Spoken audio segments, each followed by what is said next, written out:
Assalamualaikum warahmatullahi wabarakatuh. Bismillahirrahmanirrahim. Alhamdulillah wassalatu wassalamu ala Rasulillah wa alihi wa sahbihi wa mawala amma ba'du. Teman-teman sekalian, Bapak Ibu yang dirahmati Allah Subhanahu wa taala, kita lanjutkan kembali yaitu materi ke-13 ya, separuh yang kedua. Kita sudah memasuki ya dari kajian online Find Out Rasulullah Habits.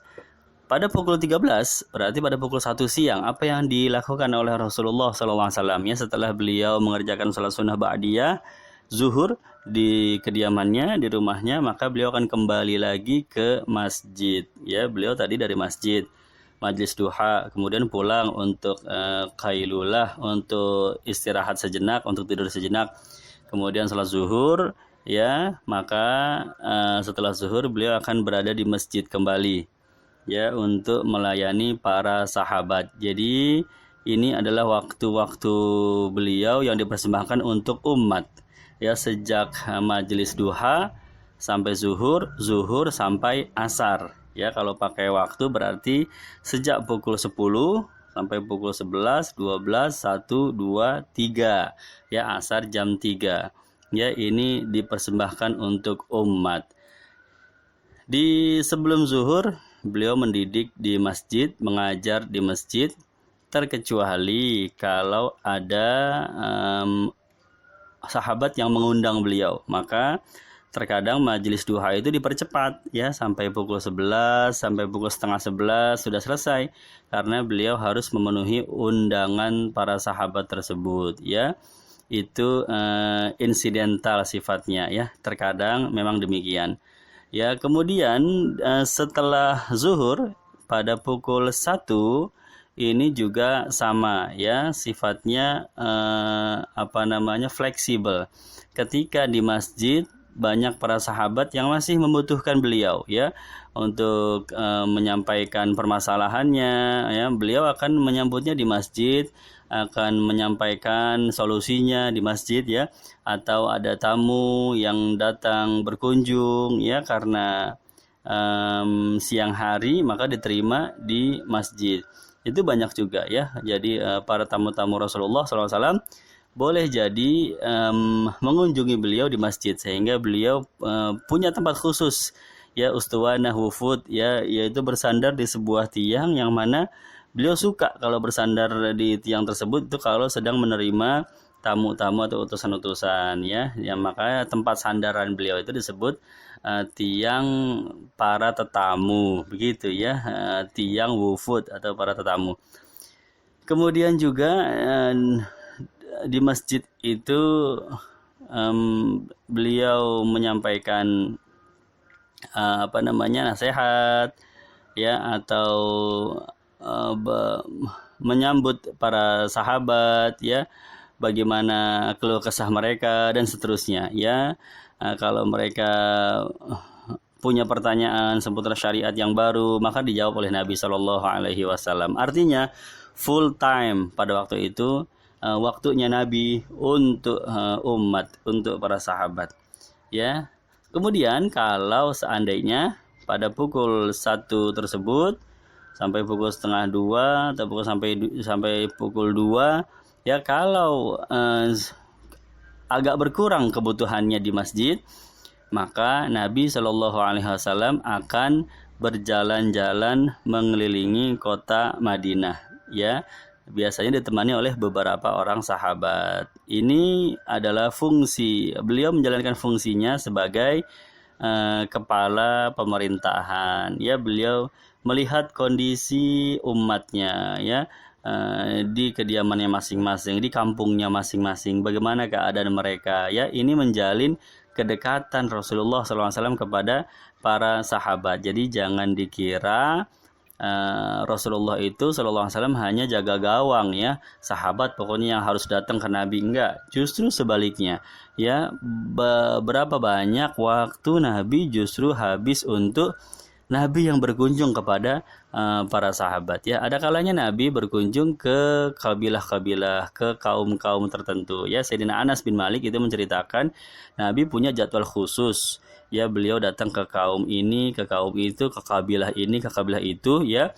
baik datangnya kepada seluruh penghuni kaumnya, penghuni sukunya, ya jadi diterima secara umum, atau Nabi datang kepada personalnya, datang ke rumahnya, ya datang ke rumah-rumah sahabat, itu juga disediakan waktunya oleh Nabi Shallallahu Alaihi Wasallam. Dan kita bisa membayangkan betapa senangnya, betapa bahagianya ada seseorang yang manusia terbaik di dunia ini datang ke rumahnya. Bagaimana perasaan mereka? Luar biasa, bahagia, gembira, senang, ya, merasa tersanjung. Demikianlah sifat Rasulullah Shallallahu Alaihi Wasallam dalam kedekatan beliau mendekati kepada para sahabat, ya, begitu. Di antara rekaman yang diceritakan para sahabat ketika Nabi berkunjung ke sebuah kaum tertentu, ke kabilah tertentu, itu paling umum yang menyambut pertama kali adalah anak-anak, ya. Golongan anak-anak, mereka akan berlarian berhamburan, ya. Begitu mendengar ada Rasulullah datang pada siang itu, ya, Rasulullah datang ke tempat kita, mereka akan berlarian, akan berhamburan, ya. Dan Nabi dengan penuh jiwa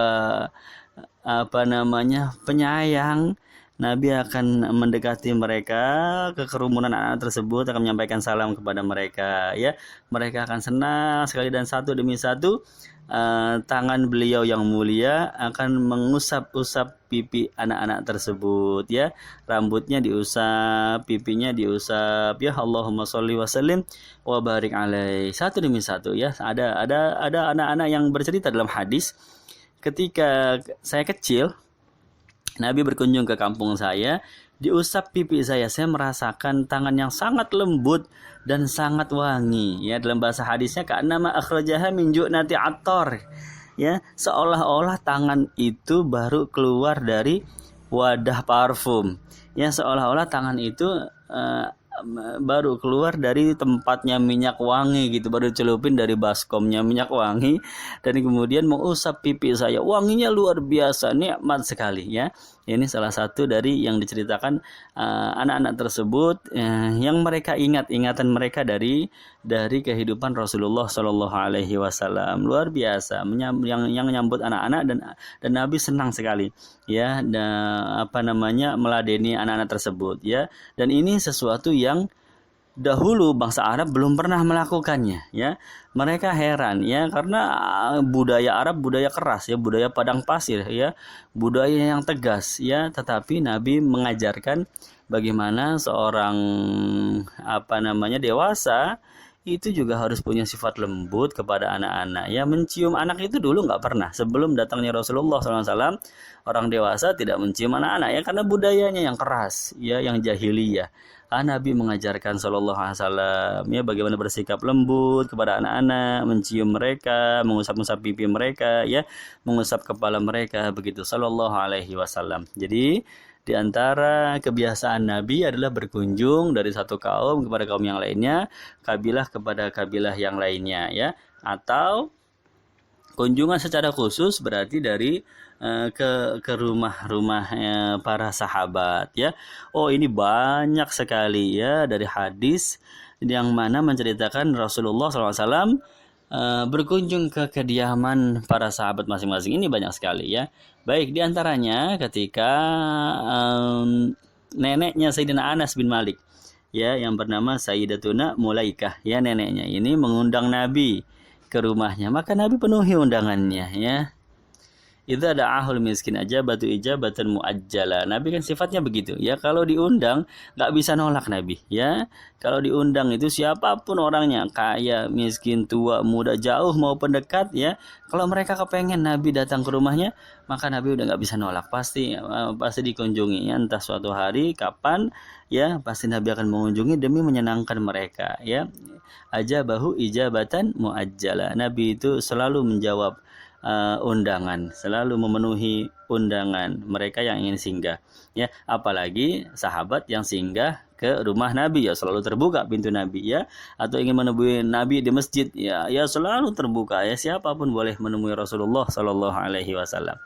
Ini jadi ceritanya neneknya Sayyidina Anas bin Malik mengundang beliau, maka Nabi hadir ke tempat beliau, ya disajikan jamuan, ya, dimakan oleh Nabi. Kemudian Rasulullah SAW mengatakan, ya tolong gelarkan karpet, saya akan sholat di sini bersama kalian. Ya, jadi Nabi sholat sunnah 2 rakaat berjamaah, Nabi menjadi imam, Sayyidina Anas bin Malik menjadi makmum, neneknya juga sama menjadi makmum, dan ada beberapa anggota keluarga lagi di sana menjadi makmum. Jadi di rumah tersebut Nabi sholat berjamaah, ya, bersama penghuni rumahnya. Jadi alangkah bahagia sekali, senang sekali, ya. Bukan cuma rumahnya didatangi Rasulullah SAW, ya. Bukan cuma rumahnya dihadiri, ada Sayyidul Mursalin, pemimpinnya para Rasul singgah ke rumahnya. Bukan cuma itu, melainkan sholat di rumahnya. Wah, ini bagaimana perasaan Sayyidina Anas bin Malik dan neneknya itu, ya, Sayyidatuna Mulaika, luar biasa. Nah, ini salah satu daripada kisah ketika Nabi berkunjung ke rumah-rumah para sahabat. Ada pula kisah ketika Rasulullah SAW diundang oleh para sahabat, oleh seorang sahabat yang berkebangsaan Persia, ya, Farsi, ya. Orang Persia ini bertanya, ya Rasulullah, saya ingin mengundang makan, ya. Maka Nabi menjawab, wa Aisyah ma'i, artinya Aisyah nanti saya ajak, ya, begitu. Maka kata orang Persia tersebut, oh jangan dong, saya pengennya Nabi saja, ya. Mungkin karena beliau masaknya sedikit, ya, khawatir tidak cukup, atau dengan alasan yang lain, atau rumahnya sempit, ya. Yang jelas sahabat tersebut menolak, jangan Nabi, engkau aja dia sendiri kalau bisa, gitu, ya. Maka kata Nabi, lah, saya nggak mau kalau Aisyah nggak ikut. Pulanglah ini sahabat, kemudian beberapa hari kemudian datang lagi, ya Rasulullah, saya ingin mengundang engkau makan. Wah, Aisyah ma'i, kata Nabi, ya, tapi dengan syarat saya pengen ngajak Aisyah untuk makan di rumah engkau, ya. Ini sahabat menolak lagi, ya, orang Persia ini. Wah, jangan Nabi, kalau bisa sendiri aja, ya. Maka kemudian pulanglah dia. Yang ketiga kalinya beliau mengundang Nabi lagi untuk makan, ya, dan Nabi tetap memberikan syarat agar beliau mengajak Sayyidatuna Aisyah. Ya, maka pada saat itu sahabat menerimanya. Ya, dia sudah tahu rupanya sudah ada persiapan. Nabi pasti nanti minta ngajak istrinya lagi nih, Sayyidatuna Aisyah radhiyallahu anha. Ya, maka beliau menjawab, boleh Nabi. Ya, engkau bisa berangkat bersama mukminin, ya, datang ke kediaman kami sudah siapkan makanan yang lebih banyak, ya. Begitu, sehingga Rasulullah SAW mengajak istrinya Sayyidatuna Aisyah untuk hadir memenuhi undangan makan tersebut, ya. Jadi ini salah satu hadis di mana Nabi makan berdua bersama istrinya, ya, makan di luar, ya, sallallahu alaihi wa alihi wasallam, ya. Selesai mendengarkan audio ini, nanti para istri, ibu-ibu minta diajak makan bersama suami di luar, ya, sebagai kesunahan dari Rasulullah sallallahu alaihi wasallam, ya. Jangan bilang-bilang dari saya nanti, ya, saya diomelin sama bapak-bapaknya. Jadi itu teman-teman sekalian, Bapak Ibu yang dirahmati Allah. Kesimpulannya, pada pukul 1 sampai pukul 2, ya, setelah sholat zuhur, itu waktunya Nabi yang dipersembahkan untuk melayani kaum muslimin. Ada kalanya beliau di masjid menerima keluh kesah para sahabat. Ada kalanya beliau berkeliling ke kota Madinah, lorong-lorong Madinah, jalan-jalan Madinah beliau kelilingi, melihat, memantau dari dekat bagaimana kondisi kaum muslimin. Ya, ada kalanya beliau berkunjung ke salah satu kabilah, kepada salah satu kaum, atau berkunjung ke rumah sahabat sallallahu alaihi wa alihi wa sahbihi wasallam wa radhiyallahu taala anhum ajma'in. Baik, demikian, ya, mudah-mudahan bermanfaat. Terima kasih. Wassalamualaikum warahmatullahi wabarakatuh.